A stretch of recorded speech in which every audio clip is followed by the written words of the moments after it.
यार ये बचपन में ट्रिग्नोमेट्री क्यों पढ़ाते हैं? आज तक तो कभी हमारे काम आई नहीं, है ना? पर दोस्तों, इसी ट्रिग्नोमेट्री के बल पर कुछ हजार अंग्रेजों ने करोड़ों हिंदुस्तानियों पर राज किया था। मैं बात कर रहा हूँ the great trigonometric survey of India की, जिसकी कहानी जुड़ी है मसूरी की इन वादियों से और जॉर्ज एवरेस्ट के घर से। चलिए बताता हूँ कैसे। कहानी शुरू होती है 1799 में टीपू सुल्तान की हार के बाद। ब्रिटिश ईस्ट इंडिया कंपनी ने साउथ इंडिया तो जीत लिया था, पर उनके पास सही मैप्स नहीं थे।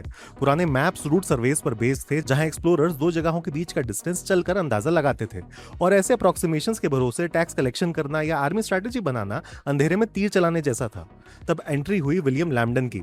उन्होंने प्रपोज किया ट्रायंगुलेशन का यूज। ये एक ऐसे ट्रिग्नोमेट्रिक कॉन्सेप्ट था जहां पे आप बिना हर जगह गए सिर्फ एंगल्स और एक बेसलाइन की मदद से लंबी डिस्टेंसेस कैलकुलेट कर सकते हो। 10 अप्रैल 1802 को लैम्बडन ने मद्रास के पास पहली 12 किलोमीटर की बेसलाइन मेजर की। एक्यूरेसी ऐसी थी कि 100 फीट की स्टील चेन का इस्तेमाल किया, जिसको मेजरमेंट करते वक्त कवर्ड रखा जाता था, और साथ में वहां का टेम्परेचर भी मेजर किया जाता था, जिससे थर्मल एक्सपेंशन से आए चेंजेस को भी अकोमोडेट किया जा सके। बेसलाइन कैलकुलेट करने के बाद सर्वेयर्स ने एक तीसरा पॉइंट सिलेक्ट किया, कोई पहाड़ी या दूर दिखने वाला मंदिर, और थियोडोलाइट नाम के एक इंस्ट्रूमेंट से हॉरिजॉन्टल एंगल्स मेजर किए। जब आपको बेसलाइन की लेंथ और एंगल्स पता हो तो ट्रिग्नोमेट्री का लॉ ऑफ साइंस यूज करके बाकी साइड्स निकाली जा सकती हैं। इसी तरह ट्रायंगल्स की एक चेन बनाई गई और पूरे देश का एक एक इंच नाप दिया गया।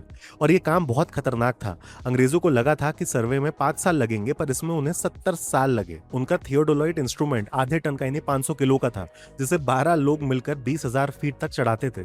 पूरी सर्वे पार्टी में 700 लोग, हाथी, घोड़े सब शामिल थे। और कितने लोगों ने जंगलों के बीच में घूमते घूमते अपनी जान गंवाई, उसका तो कहीं रजिस्टर्ड डेटा भी नहीं है। 1823 में जॉर्ज एवरेस्ट ने इस प्रोजेक्ट की कमान संभाली और मसूरी के पास हाथी पांव में अपना हेडक्वार्टर्स बनाया। अपनी कैलकुलेशन वेरीफाई करने के लिए उन्होंने 2500 किलोमीटर की मैनुअल मेजरमेंट करवाई, जो कि उनकी मैथमेटिकल कैलकुलेशन से सिर्फ 6 इंचेस अलग थी। इतनी एक्यूरेसी। इन्हीं मैप्स की वजह से आगे चलकर हर जमीन पर टैक्स फिक्स हुआ।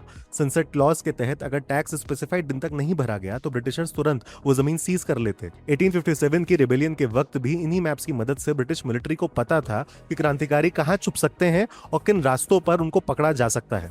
ब्रिटिशर्स ने वो करके दिखाया जो मौर्यास या मुगल्स या कोई भी अन्य भारतीय राजा पहले नहीं कर पाया था। कहना गलत नहीं होगा कि ट्रिग्नोमेट्री के एक लॉ के बल पर कुछ हजार अंग्रेजों ने करोड़ों भारतीयों पर राज किया। ये वीडियो उन सबके साथ शेयर करो जिन्हें आज भी अपनी पढ़ाई का पॉइंट समझ नहीं आता है, और ऐसे वीडियोस के लिए फॉलो करना तो बनता है, क्यों?